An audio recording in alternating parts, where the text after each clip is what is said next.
दोस्तों, आज की कहानी है एक फार्म हाउस की। एक ऐसा भयानक फार्म हाउस जो कुछ लोगों को जिंदगी भर याद रहेगा। कहानी की शुरुआत होती है राकेश से, जो कि एक एडवेंचर जंकी है। वो अपने तीनों दोस्त, प्रिया जो उसकी चाइल्डहुड फ्रेंड थी, समीर जो कि एक जर्नलिस्ट है, और नेहा जो कि बहुत ही सुपरस्टिशियस लड़की है, इन तीनों के साथ एक वीकेंड गेटअवे के लिए हरियाणा के एक सुनसान गांव में एक पुराने फार्म हाउस तक जाता है। ये फार्म हाउस ठाकुर हवेली, एक सेंचुरी पुराना, और लोकल्स कहते हैं कि ये जगह श्रापित है। राकेश को ये सब पसंद नहीं है, उसे ये सब बातें मजाक लगती है।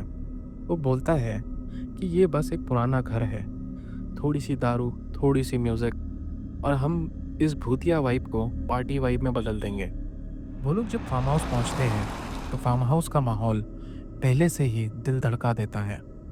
बाहर एक बड़ा सा बरगद का पेड़ है जिसकी शाखाओं से पुरानी रस्सियां लटक रही है, जो हवा में धीरे धीरे हिलता है। अंदर वुडन फ्लोर्स हर कदम पर आवाज करते हैं। दीवारों पर अजीब सी लिखावट है, जैसे कोई सिंबल्स बने हो, और एक पुराना कैंडलियर जो खुद से थोड़ी देर बाद झूलने लगता है। ये सब देखकर नेहा बोलती है, राकेश, मुझे यहाँ कुछ ठीक नहीं लग रहा है, चलो वापस चलते हैं। मगर राकेश उसका मजाक उड़ाता है। नेहा तो हॉरर मूवी ज़्यादा देखती है। फार्म हाउस के गेट पर उन्हें एक केयर टेकर मिलता है जिसका नाम उताराम है। वो उन्हें वार्न करता है। वो ये बोलता है, ये जगह रात को रहने के लिए ठीक नहीं है, शाम होने से पहले निकल जाओ, वरना मीरा की रूह तुम्हें नहीं छोड़ेगी। राकेश ये सुनकर हंसता है, बोलता है, बाबा, ये सब स्टोरीज बिकती है टूरिस्ट को, हम बस यहाँ पर एंजॉय करने आए हैं। बुधाराम चुपचाप चला जाता है, लेकिन उसकी आंखों में एक अजीब सी चिंता दिखती है। अब रात के 10:30 बजे सब लोग लिविंग रूम में बैठकर कैंप फायर स्टाइल को स्टोरी शेयर कर रहे होते हैं। नेहा बताती है कि उसने इंटरनेट पर इस हवेली के बारे में पढ़ा था। 1920 में यहाँ का मालिक एक बहुत ही क्रूर जमींदार था। उसकी बेटी मीरा एक गरीब किसान के लड़के अर्जुन से प्यार करती थी। ठाकुर को जब इस बात का पता चला, उसने मीरा और अर्जुन को फार्म हाउस के बेसमेंट में कैद कर दिया। लोगों का कहना है कि दोनों वहीं मर गए, और मीरा की रूह अब भी यहाँ भटकती है, अपने प्रेमी के इंतजार करती हुई। तब प्रिया बोलती है, नेहा, ये सब कहानियाँ हैं, थोड़ी सी रियलिटी में जिया करो। मगर समीर बोलता है, कुछ तो सच होगा, मैंने गांव वालों से सुना है यहाँ रात को अजीब आवाज़ें सुनाई देती है। तभी एक जोर से आवाज़ सुनाई देती है, जैसे कोई भारी चीज़ ऊपर के फ्लोर से गिरी हो। सब लोग एक सेकंड के लिए चुप हो जाते हैं। राकेश बोलता है, चलो देखते हैं क्या है, शायद कोई बंदर घुस गया हो। वो और समीर अपना टॉर्च लेकर ऊपर जाते हैं। ऊपर एक पुराना बेडरूम है जहाँ एक बड़ा सा मिरर दीवार पर लगा है। मिरर के सामने एक रॉकिंग चेयर है जो धीरे धीरे खुद से ही हिल रही है। वो देखकर समीर बोलता है, ये बस हवा का झोंका है। मगर जब राकेश मिरर के पास जाता है, उसमें उसकी रिफ्लेक्शन के पीछे एक फिगर दिखाई देती है। एक लड़की लाल साड़ी में, जिसके चेहरे पर खून है और आंखें बिल्कुल सफ़ेद। राकेश तुरंत पलट कर देखता है, लेकिन वहाँ कोई नहीं होता है। वो समीर को बोलता है, क्या तूने उस लड़की को देखा? तब समीर बोलता है, भाई तू थक गया है, तुझे हेलुसिनेशन हो रहा है। मगर राकेश का दिल ज़ोर ज़ोर से धड़कने लगा। वो लोग जैसे तैसे वापस नीचे आते हैं। जब वो वापस नीचे आते हैं, तब नेहा बोलती है कि उसने अपने बैग में से एक पुराना लॉकेट निकाला जो उसे एटिक में मिला था। लॉकेट खोलने पर उसमें मीरा लिखा होता है, और अंदर एक छोटी सी ब्लैक और वाइट फोटो है, एक खूबसूरत लड़की की, लेकिन उसकी आंखें फोटो में भी अजीब तरह से घूर रही है। प्रिया गुस्से में बोलती है, नेहा, ये क्यों उठाया, वापस रख इसे। मगर तभी लाइट्स अचानक से फ्लिकर करने लगती है और एक विस्परिंग साउंड आती है। मेरा लॉकेट वापस दो। आवाज़ ऐसी थी कि सबके रोंगटे खड़े हो जाते हैं।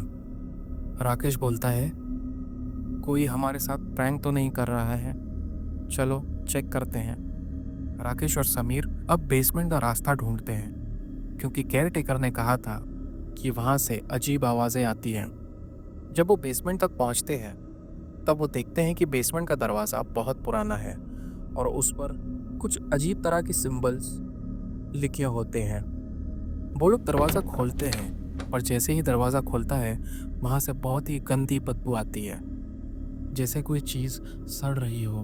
अंदर उन्हें एक पुराना कुआं दिखता है जिसके पास एक छोटी सी डॉल पड़ी है जो बिल्कुल मीरा की तस्वीर जैसी लगती है। लाल साड़ी, सफ़ेद आंखें। समीर उसे उठाने जाता है, लेकिन डॉल अपने आप उसके हाथ से गिर जाती है और एक जोर की चीख सुनाई देती है जो पूरे बेसमेंट में गूंजती है। राकेश और समीर वापस भाग जाते हैं, लेकिन दरवाज़ा अपने आप बंद हो जाता है। अंधेरे में राकेश को लगता है कि कोई उसके कान के पास सांस ले रहा है। वापस ऊपर आने पर अचानक प्रिया चिल्लाती है कि नेहा कहाँ है। अब सब लोग डर जाते हैं और फार्म हाउस में उसे ढूंढने लगते हैं। राकेश को एक रूम में नेहा बेहोश मिलती है। उसके हाथ में वही लॉकेट था जो उसने टाइटली पकड़ा हुआ है। जब वो नेहा को उठाने की कोशिश करता है, नेहा की आंखें खुल जाती है, लेकिन वो सफ़ेद है, बिल्कुल उस मिरर वाली लड़की के जैसी। नेहा के मुंह से एक अलग आवाज़ निकलती है, तुम सब यहाँ क्यों आए? ये मेरी जगह है। राकेश डर जाता है। तब समीर बोलता है, ये पोजेशन नहीं है, ये स्ट्रेस का सिम्टम है। मगर तभी नेहा की आंखों से खून बहने लगता है। वो खुद से उठकर एक दीवार के पास जाती है जहां वो अपने नेल्स से वॉल स्क्रैच करने लगती है। दीवार पर लिखा होता है, तुम सब मरोगे। अब प्रिया और राकेश नेहा को पकड़ने की कोशिश करते हैं, लेकिन उसकी ताकत जैसे कि अननेचुरल है। समीर अपने फ़ोन से वीडियो रिकॉर्ड करता है, लेकिन जब वो फुटेज चेक करता है उसमें नेहा नहीं बल्कि मीरा का चेहरा दिखता है जो कैमरा में घूर रही है। फुटेज खुद से डिलीट हो जाता है। तभी एक परछाई सीढ़ियों के पास से गुजर जाती है और एक हवा का झोंका सबके चेहरे पर लगता है। राकेश बोलता है, अब बस, हम यहाँ से निकल रहे हैं। मगर मेन डोर पर एक इनविजिबल फोर्स जैसे दरवाज़ा बंद रखती है। ये लोग बहुत कोशिश करते हैं पर दरवाज़ा नहीं खुलता। सब लोग लिविंग रूम में बैठकर प्लान बनाते हैं। प्रिया सजेस्ट करती है कि शायद लॉकेट को वापस वेल में फेंकना होगा, क्योंकि मीरा की रूह उसे बांधी हुई है। राकेश और समीर बेसमेंट वापस जाते हैं, लेकिन इस बार कुएं का पानी उबल रहा होता है और उसमें से एक हाथ निकलकर राकेश को पकड़ने की कोशिश करता है। राकेश अपना टॉर्च फेंक देता है और वो टॉर्च पानी में गिरने के बाद एक ब्राइट फ्लैश होता है। उस फ्लैश में राकेश को मीरा का चेहरा दिखाई देता है, एक लंबा फिगर जिसकी आंखें सफ़ेद और चेहरे पर खून बह रहा है। वो बोलती है, तुम मेरी जगह नहीं छोड़ सकते। ऊपर प्रिया और नेहा को एक अलमारी में एक पुरानी डायरी मिलती है। ये डायरी उस हवेली के मालिक की थी है और उस पर लिखा है कि मीरा और अर्जुन का कत्ल उसने खुद किया था, मीरा के अपने पाप ने, क्योंकि वो अपनी इज्जत के लिए बहुत ही ज़्यादा ऑब्सेस था। लेकिन मीरा के प्रेमी अर्जुन ने मौत से पहले एक रिचुअल किया था जिससे उनकी रूहें हमेशा साथ रह सके। रिचुअल गलत हो गया और अब मीरा की रूह हर नए विजिटर को अपने साथ बांधने की कोशिश करती है। डायरी की आखिरी पेज पर एक मंत्र लिखा है जो शायद रूह को शांत कर सकता है। राकेश और समीर लॉकेट को कुएं में फेंक देते हैं, लेकिन इससे मीरा की रूह और गुस्सा हो जाती है। पूरा फार्म हाउस जैसे वाइब्रेट करने लगता है, दीवारों से खून बहने लगता है और झूमर तेजी से झूलने लगता है। नेहा अब भी पोजेस्ड है और वो राकेश पर अटैक कर देती है। वो बोलती है, तुम मेरी जगह नहीं छोड़ सकते। प्रिया डायरी का मंत्र पढ़ना शुरू करती है, लेकिन हर शब्द के साथ फार्म हाउस में एक्टिविटीज़ बढ़ती है।